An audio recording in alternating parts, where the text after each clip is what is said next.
پھر جب وہ بت ٹوٹ جاتا ہے تو ان کو لگتا ہے سب ختم. عورت کے لیے اس کی حیا، اس کی عزت سے بڑھ کر کچھ نہیں ہوتا. عقل لے کر آنا وہاں سے. کیا پتہ نہ ڈگری آئے نہ عقل.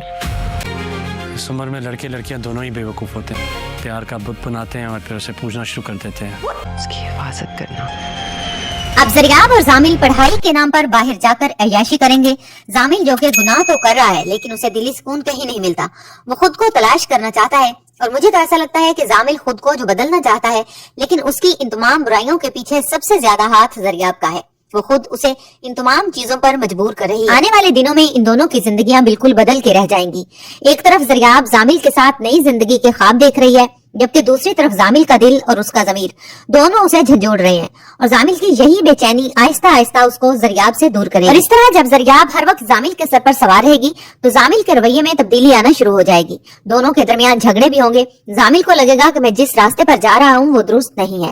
زریاب زامل کی ان تمام باتوں سے بہت حیران ہوگی کہ وہ انسان جس نے اس کے ساتھ زندگی جینے کی وعدے قسمیں کھائے تھے وہ اب اس سے اتنا دور کیوں ہونا چاہتا. زامل کو لگے گا کہ میں جس زندگی کا حصہ بن چکا ہوں اس میں مجھے سکون نہیں مل رہا جس کی میں تلاش میں ہوں. زامل جو کہ پھر فیصلہ کر لیتا ہے کہ اگر مجھے اپنی زندگی سے بے چینیاں ختم کرنی ہے اور اپنی نئی زندگی کو صحیح راستے پر لے کر چلنا ہے تو مجھے زریاب کو چھوڑنا ہوگا. اور زامل اور زریاب کے درمیان دوری کی اور جھگڑے کی وجہ ایک اور بھی بن سکتی ہے. وہ یہ کہ اگر زامل کو یہ پتا چل گیا کہ جس اپارٹمنٹ میں وہ رہ رہا ہے اس کا تعلق ابو بکر سے ہے اور ابو بکر نے ہی یہاں پر زامل اور زریاب کی رہائش کا ارینج کر کے دیا ہے تو زامل کو یہ چیز بھی بہت بری لگے گی. تو زامل اور زریاب کے درمیان ابو بکر کی وجہ سے بھی لڑائی جھگڑے ہونا شروع ہو جائیں گے اور اسی دوران زریاب کو چکر آنے لگتے ہیں اور زریاب کی طبیعت خراب ہو جاتی ہے.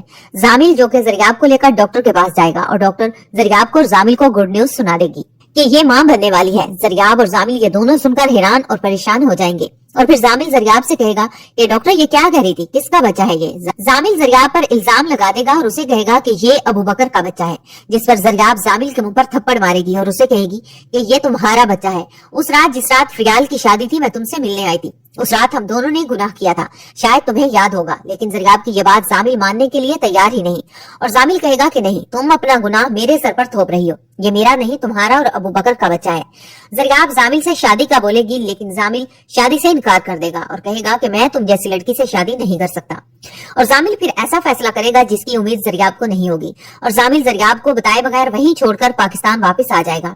زامل پہلے کی طرح کسی کو بھی کچھ نہیں بتائے گا اور ایک دفعہ پھر سے زامل اپنے اسکول کے لیے اپنے دوست ارہم کے ساتھ مل کر دین کی تبلیغ کے لیے نکل جائے گا. اور زامل کے چلے جانے کی وجہ سے زریاب جو کہ بہت زیادہ پریشان ہوگی کہ وہ اب کیا کرے. زریاب زامل کو ڈھونڈنے کے لیے پاکستان آ جائے گی. یہ ہو سکتا ہے